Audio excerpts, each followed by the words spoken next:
Donc notre groupe s'appelle SEM, on est une société française qui a été créée il y a pas mal d'années, il y a presque 70 ans maintenant. On fait un chiffre d'affaires d'un peu plus de 120 millions d'euros. On a 20 filiales en France, 800 collaborateurs, et on a entrepris notre déploiement international il y a à peu près 2 ans maintenant, avec une priorité pour nous qui est l'Afrique. Excusez-moi. On a différentes activités. On a des métiers de base qui sont, comme l'a évoqué tout à l'heure Monsieur Triolet, tout ce qui est génie électrique et génie climatique. Et on intervient dans des domaines extrêmement différents, qui sont l'industrie, le tertiaire, le réseau, le logement, et aussi et surtout le data center. C'est notre métier principal depuis bientôt 30 ans. On intervient auprès des plus grands opérateurs télécoms français et étrangers. Et c'est aujourd'hui notre métier essentiel et qui est en plein développement, et on mise sur le continent africain donc pour apporter tout le savoir-faire que nous avons acquis nous-mêmes et qu'on a acquis surtout aux côtés des grands opérateurs. Je voulais simplement faire un petit zoom sur quelques chiffres qui me paraissent importants. Tout à l'heure, Samuel Triolet a évoqué la notion de briques. Donc sur ce document, on reprend cette notion pour dire quoi? C'est qu'une brique infrastructure de data center qui coûte par exemple 1 million d'euros pour tout ce qui est électricité, climatisation, sécurité. Derrière ça, il y a l'hébergement d'environ 10 millions d'euros, de dollars de matériel informatique. Donc déjà un rapport de 1 à 10. Et ce qui est beaucoup plus important, c'est que derrière l'infrastructure, derrière la brique technologique, il y a aussi de l'hébergement de données. Et cet hébergement de données, on estime grosso modo que ça représente 100 millions de dollars. Ce qui veut dire qu'il y a un rapport de 1 à 100 entre le coût d'une brique d'infrastructure et la valeur de toutes les données qui sont hébergées. Ce qu'on veut dire par là, c'est que un data center, ça embarque des données et ça embarque surtout de la valeur. Et que cette valeur, elle est absolument considérable. Et qu'à ce titre-là, donc un data center, ça ne souffre pas d'improvisation, ça ne souffre pas d'amateurisme. Et il faut impérativement, et ça a été très bien dit par Samuel Triolet, il faut impérativement que cette brique technique soit correctement conçue et surtout correctement construite et également correctement maintenue. Un data center, c'est comme un site industriel, il faut le concevoir, il faut l'exploiter et il faut aussi le maintenir pour en assurer la continuité et la pérennité. Quelques mots également dans la foulée de ce qu'on vient de dire au niveau de la chaîne de valeur d'un data center.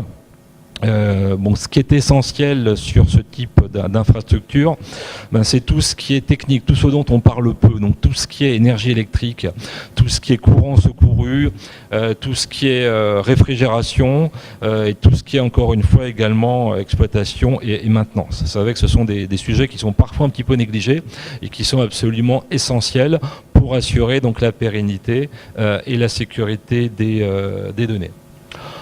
Au niveau de SEM, c'est un domaine qu'on connaît bien, on travaille dans ce secteur depuis de nombreuses années, donc on vous a résumé ici les quelques domaines dans lesquels on est capable d'intervenir. Le premier domaine, c'est tout ce qui est assistance à la définition du besoin. Pourquoi? C'est parce qu'on se rend compte qu'il y a un certain nombre de nos interlocuteurs qui ont une vision, qui ont une idée, mais qui ne savent pas forcément comment bien aborder la question. Donc on est capable de les accompagner pour justement les aider à affiner leurs besoins. Donc ça, c'est la première étape. Une deuxième étape, c'est la formation aussi, parce que data center, le construire, le concevoir, tout ça, c'est un métier. Et souvent, on s'aperçoit que les gens, ils ont quelques idées, mais c'est mieux quand ils sont accompagnés par des gens qui connaissent le sujet. Donc, on est capable de faire de la formation. Un point important aussi, c'est l'analyse des risques. On a beaucoup évoqué tout à l'heure, les notions de sécurité. Donc, sécurité et risque, c'est des notions totalement corrélées. Donc, on fait des analyses de risques. Et aussi, un point essentiel, c'est tenir compte des spécificités locales. Un data center, c'est une grosse machine thermique, vous le savez comme moi. Qui dit machine thermique dit besoin en énergie, et c'est vrai que dans un certain nombre de pays d'Afrique, aujourd'hui il y a encore quelques défaillances au niveau de l'énergie, donc c'est un risque majeur, et donc nous c'est un élément essentiel dont on tient compte pour calibrer toute la partie électrique et notamment tout ce qui est électricité secourue. Autre point également, c'est qu'au-delà du fait que c'est un site analogue à un site industriel, un data center.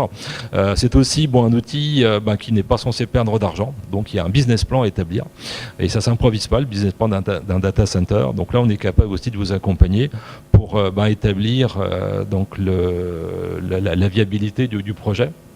On peut aussi, le cas échéant, intervenir pour tout ce qui est financement, parce qu'un data center, c'est souvent des investissements de plusieurs millions d'euros ou de millions de dollars. Et puis donc parallèlement à ça, en complément plutôt, donc on intervient pour toute la partie maîtrise d'ouvrage et maîtrise d'œuvre dans le cadre de la construction.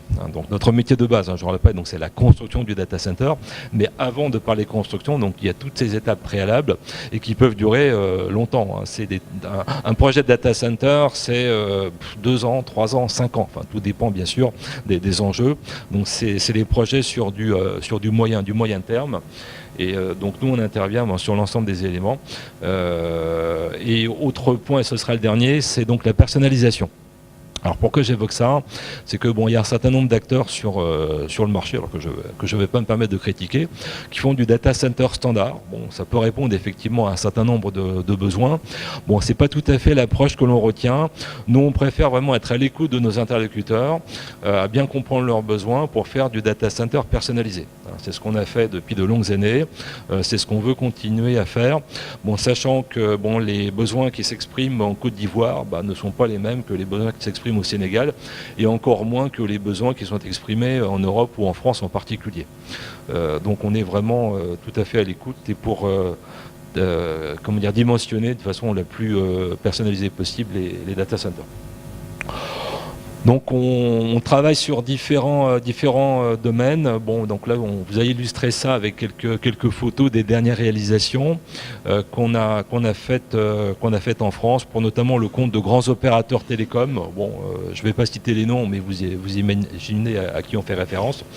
Donc c'est vrai que nos métiers de base, c'est toute la partie énergie, toute la partie réfrigération, et aussi toute la partie automatisme. Tout à l'heure, Samuel Triolet parlait des personnes qui interviennent dans les data centers. Il est vrai qu'il y a beaucoup de gens, par spécialité, il y a des gens qui nettoient, mais il y a aussi des gens qui exploitent. De plus en plus, aujourd'hui, pour éviter les interruptions de service, il y a beaucoup d'automatisme.